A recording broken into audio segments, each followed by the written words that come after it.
Ada perbuatan oknum habaib tersebut merampas duit senilai 2 juta di kantong baju yang dicantolkan di kamar pribadi Abah, yang harusnya duit tersebut untuk biaya berobat. Itu ucapan habaib. Kalau ente tidak mampu bayar, istri ente yang akan jadi jaminan. Luar biasa. Semakin orang Banten diinjak-injak semakin tegak melawan, dan semakin orang Banten ditekan-tekan akan semakin keras melawan. Sejarah orang Banten adalah sejarahnya para pahlawan atas penjajahan dan satu-satunya wilayah di Nusantara yang tak pernah padam untuk melawan penjajah Belanda dan Jepang. Masih ingat ucapan Maulana Habib Lutfi Pekalongan, jangan ganggu ulama Banten.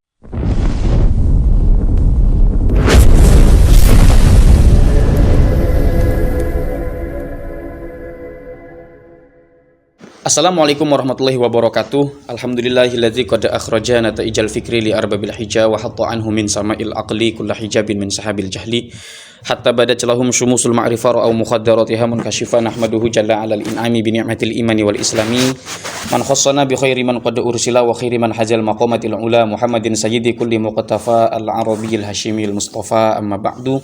Faya ayyuhal ikhwanu, mudah-mudahan kita semua masih dalam keadaan yang baik-baik saja, bergembira selalu, dan mudah-mudahan Allah Subhanahu wa taala memberikan kita kesehatan zahiran wa batinan, memberikan kita keselamatan, keberuntungan, kemenangan, kesejahteraan fid dini wad dunya wal akhirah, dan juga mudah-mudahan Allah Subhanahu wa taala berikan ampunan kepada kita atas segala semua kesalahan baik disengaja maupun tidak disengaja. Sehingga kelak mudah-mudahan juga kita sebagai umat Rasulullah SAW diberikan kecintaan kepada Kangjeng Nabi Muhammad dan dikumpulkan kelak di yaumil kiamah dengan baginda Nabi Muhammad SAW. Amin Allahumma amin. Saya pikir semua kita sepakat bahwa kita tidak boleh membenci, semuanya harus tetap saling mencintai antara satu dengan yang lain, dan tidak boleh merasa paling tinggi hanya atas dasar keturunan, hanya atas dasar kekayaan, hanya atas dasar apapun itu, atribut-atribut apapun, jabatan maupun apapun. Kita bersosial adalah yang sama sebagai manusia. Ini ada analogi menarik sebelum saya mulai sebuah tulisan di sini. Apapun atribut kita di tempat kita, di kantor, dimanapun, mungkin menggunakan atribut yang ada bintang-bintang atau apapun itu, ada yang seragam dan semacamnya. Tapi ketika kita dikumpulkan di Mekah, itu semuanya mengenakan baju yang sama. Mau pemain sepak bola, mau wali kota, mau presiden, mau siapapun, pemain voli, ketika di Mekah itu semuanya mengenakan baju yang sama, posisi yang sama. Antara satu dengan yang lain tidak mengenali dari atributnya, antara satu dengan yang lain tidak mengenali dari jabatannya, dari gelarnya ataupun apapun. Semua terlihat sama, kostumnya sama, walaupun mukanya tentu berbeda-beda ya. Ini adalah satu analogi dari saya pikir ya, ketika kita menghadap Tuhan ya semua sama. Keilmuan, ketakwaan, perbuatan yang baik dan sikap yang apik atau sikap yang becik kalau kata orang Jawa, itu yang membedakan kita dengan manusia-manusia yang lainnya di hadapan Allah Subhanahu wa taala. Itu prolog saja, mungkin kepanjangan tapi tidak apa-apalah. Ada tulisan dari Kiai Haji Hamdan Suhaimi. Ini yang berkali-kali juga cukup sering saya angkat tentang bagaimana tulisan-tulisan beliau. Beliau ini kiai dari Banten yang merupakan wakil ketua dari PW Ansor kalau tidak salah, dan ketua dari Jatman ya, atau wakil ketua dari Jatman Provinsi Banten kalau tidak salah. Jatman itu Jami'atut Thariqah Al-Mu'tabarah An-Nahdliyah kalau tidak salah ya. Tujuan nasab ijtihad menjaga kemuliaan keturunan mulia oleh Hamdan Suhaimi alias Kiai Haji Hamdan Suhaimi ya. Latar belakang. Nah, di sini ada cerita dari beliau sendiri, artinya pengalaman empiris. Jujur saya belum membaca tulisan ini. Ketika saya mendapatkan tulisan ini belum saya baca sama sekali. Artinya langsung di konten saya baca ya. Almarhum ayah saya termasuk kiai kampung yang sering didatangi oknum habaib yang dengan statusnya sebagai zuriat Rasulullah SAW. Beliau ini memang keluarga dari pesantren, Gus lah kalau di Jawa ya. Tapi di Banten itu tidak ada Gus, jadi semua mamang, kakang. Kalau di daerah Sunda itu dipanggil AA ya, dekat dengan panggilan semacam itu. Jadi tidak ada istilah Gus di Jawa. Mungkin Kiai Hamdan ini kalau ketemu dipanggil Mang Haji atau Kang Haji atau siapapun gitu. Kiai sebagai orang yang dituakan oleh masyarakat adalah sasaran utama untuk mengajak ke masyarakat agar mahabbah kepada habaib. lalu dilengkapi ancaman-ancaman kualat dan dilaknat oleh Allah Subhanahu wa taala jika sampai tidak mahabbah kepada mereka ini. Tahun 2016 silam, awal saya lihat gejala mencurigakan dari oknum habaib yang datang untuk silaturahmi ke abah saya Kiai Haji Suhaimi. Ucapan oknum habaib begitu memuji setinggi langit seolah ingin membius dan melalaikan abah. Kebetulan saya mendampingi abah. Jadi nama Suhaimi ini adalah nama ayahnya beliau, Kiai Haji Suhaimi. Di Banten ini ada kiai besar juga namanya Kiai Suhaimi, Kiai Agung di daerah Cilegon. Ada juga nama Suhaimi bapaknya beliau ini, Kiai Haji Hamdan Suhaimi. Kiai Haji Suhaimi ya. Kalau berbicara kalau Kiai Suhaimi di daerah Cilegon itu ahli falak ya. Gurunya beliau ini nyambung ke Mbah Turaihan Kudus dan juga Mbah Zubair Umar yang juga sokoh adalah ahli astronomi falak di daerah Salatiga. Ketika pamitan, oknum Habib itu menyodorkan minyak wangi, tasbih dan secari kertas berisi sholawat dan meminta mahar ke abah. Oleh abah dikasih banyak ala kadarnya. Dikasih hanya ala kadarnya, tipe baca ya. Ini layarnya kontrasnya kurang. Oke, kita lanjut. Sebab baru pertama datang dan sama sekali belum kenal Habib tersebut. Saya mengamati tutur kata, mimik muka layaknya Habib yang pernah dilihat sebelumnya. Namun kecurigaan itu terletak pada memuji abah setinggi langit. Memberikan pujian kepada abah beliau dengan pujian setinggi langit. Ini ada apa? Baru kenal tapi sudah memuji-muji. Nah, ini ada udang di balik terigu. Terus terang saya menyesalkan sikap dan perbuatan oknum Habib tersebut. Berkali-kalinya datang ke abah saya hanya minta duit lagi. Sungguh yang paling saya sesalkan tidak mendampingi abah ketika sakit menjelang wafatnya. Ada perbuatan oknum habaib tersebut merampas duit senilai 2 juta di kantong baju yang dicantolkan di kamar pribadi abah, yang harusnya duit tersebut untuk biaya berobat. Memang ini pengalaman empiris langsung dari Kiai Haji Hamdan Suhaimi. Inilah titik dasar sikap saya terhadap habaib. Ada kemudian ini subjudul, bagian dari judul ya, atau include di dalam konsep besar dalam tulisan ini. Korban oknum habib. Saya kira hanya abah yang jadi korban para oknum habaib tersebut. Ternyata di beberapa tetangga kampung di mana ada kiai-kiai kampung dan ustadz-ustadznya juga diperlakukan sama oleh oknum habaib yang tentu berbeda dengan habib yang datang ke rumah abah. Jadi ada habib yang lain juga yang melakukan atau bersikap yang sama dengan habib yang ditemui langsung atau yang berhadap langsung dengan ayahnya Kiai Haji Hamdan Suhaimi ini. Mereka berpencar nyari korbannya untuk dimintai duit, bahkan untuk diperas dan dipaksa. Dipaksanya ya. Adalah Ustadz Mamat, tokoh kiai kampung di desa Singatair, Lebak Wangi, Kabupaten Serang yang didatangi habaib dari Jakarta membawa minyak wangi dan tasbih yang dihargai 5 juta. Oleh Ustadz Mamat sesuai kemampuannya hanya memberinya untuk sekadar transport. Meski rada marah, oknum tersebut berjanji akan datang lagi untuk mengambil pelunasan, intinya harus dibayar 5 juta. Beberapa pekan kemudian oknum habib itu datang lagi dengan alasan mau menjenguk saudaranya yang tengah sakit di Palembang. Tentu dengan harapan agar Ustadz membayar lunas. Sungguh mengagetkan ketika Ustadz Mamat yang memang tidak punya uang dipaksa-paksa agar melunasinya dengan ancaman-ancaman kualat dan dilaknat oleh datuknya, yakni Kangjeng Nabi Muhammad SAW. Ingat, di sini yang diceritakan adalah oknum. Tentu oknum ini tidak 1-2, melainkan banyak sekali. Walaupun banyak itu tidak bisa dibandingkan dengan seluruh jumlah habaib yang tidak melakukan itu. Kita diajarkan cerdas agar supaya tidak melakukan generalisasi ketika melihat sebuah fenomena ya. Jangan digeneralisasi. Kita boleh membenci oknum dengan sikap seperti ini. Artinya perbuatan itu perlu kita tidak sukai, perlu kita lawan ya.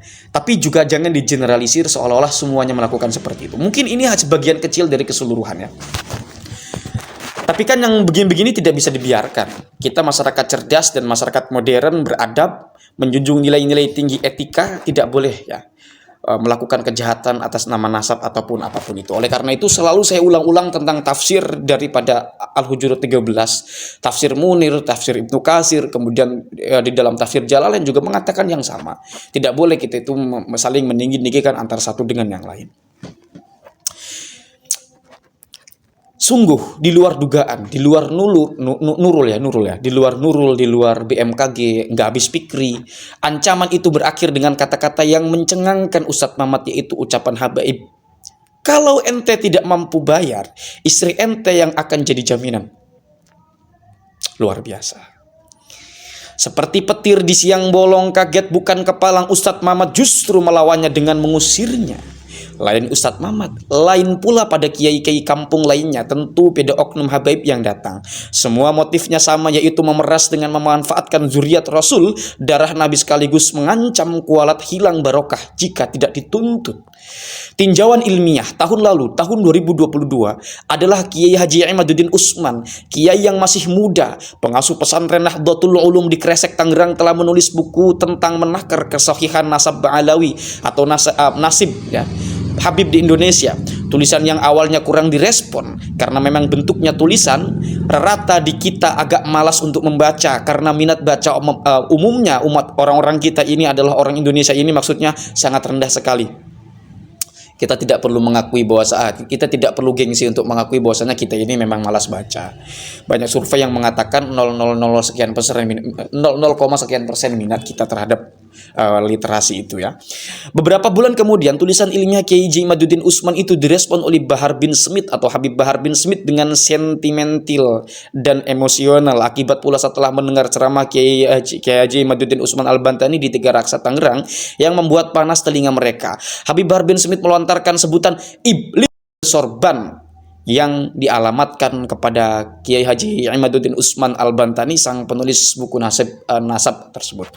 Tulisan Kiai Haji Imaduddin Usman Al-Bantani itu saya pahami sebagai ijtihad beliau untuk menjaga kemuliaan zuriat Rasulullah SAW dari perilaku-perilaku, tindakan-tindakan oknum habaib yang mengklaim sebagai zuriat Rasul atau darahnya Rasul, tetapi berbanding terbalik dengan akhlak Rasulullah SAW yang sangat mulia itu. Terutama oknum habaib yang tampil di panggung-panggung ceramah dan tablik akbar yang isinya hanya caci maki, uraiannya hanya kebencian pada pemerintah Republik Indonesia yang sah dan konstitusional itu. Dalam tulisan itu disimpulkan ada keterputusan nasab Ubaidillah yang sudah baku disebut moyangnya Bani Alawi atau Alawiyin, karena berdasarkan kitab-kitab nasab yang muktamad dan mutawatir tidak kedapatan Ubaidillah putra dari Sayyid Ahmad Al-Muhajir bin Sayyid Isa Ar-Rumi yang tersambung hingga Sayyidina Husain bin Sayyidah Fatimah Az-Zahra binti Rasulullah SAW atau Nabi Muhammad SAW atau Kangjeng Nabi Muhammad SAW atau baginda Rasul ya. Kitab-kitab nasab yang ditulis itu abad 5, 6, abad 7 Hijriah tidak ada catatan nama Ubaidillah putranya Sayyid Ahmad Al-Muhajir, tetapi baru ada nama Sayyid Ubaidillah bin Sayyid Ahmad Al-Muhajir di abad 11 dan 12 Hijriah. Saya pahami dari tulisan nasab tersebut adalah tinjauan ilmiah yang berbasis epistemologis, bukan sekadar asal catut, asal jiplak, tapi kajian ilmiah tentang nasab yang betul-betul ilmiah karena dikuatkan oleh beberapa pendekatan penelitian yang akurat, detail, dan valid. Ada bahkan di sini penelitian menggunakan metodologi antropologi modern ya. Jadi seperti itu. Hingga hipotesa dari tulisan itu bisa dipertanggungjawabkan. Ini saya kira para habaib tidak perlu menanggapi tesis terputusnya nasab Habib dengan Rasulullah SAW pada Ubaidillah yang tidak terkonfirmasi sebagai anak Sayyid Ahmad Al-Muhajir, dan Ubaidillah ini adalah moyangnya Ba'alawi, yaitu moyangnya para habaib di Yaman, Indonesia, dengan tanggapan emosional, membabi buta, mencemooh dan melecehkan Kiai Imad sebagai penulisnya. Tulisan ditanggapi tulisan, dalil ditanggapi dalil, catatan ditanggapi catatan, penelitian ditanggapi penelitian. Ini saya kira lebih baik daripada ditanggapi dengan ancaman dan cemoohan. Semakin orang Banten diinjak-injak semakin tegak melawan, dan semakin orang Banten ditekan-tekan akan semakin keras melawan. Sejarah orang Banten adalah sejarahnya para pahlawan atas penjajahan dan satu-satunya wilayah di Nusantara yang tak pernah padam untuk melawan penjajah Belanda dan Jepang. Masih ingat ucapan Maulana Habib Lutfi Pekalongan, "Jangan ganggu ulama Banten." Ucapan ini dituturkan oleh Abi Kiai Haji Hafiz Gunawan, pengasuh pesantren Miftahul Khair, Curug, Tangerang. Sikap kita dengan merabaknya polemik nasab habaib ini, tentu kita perlu punya sikap.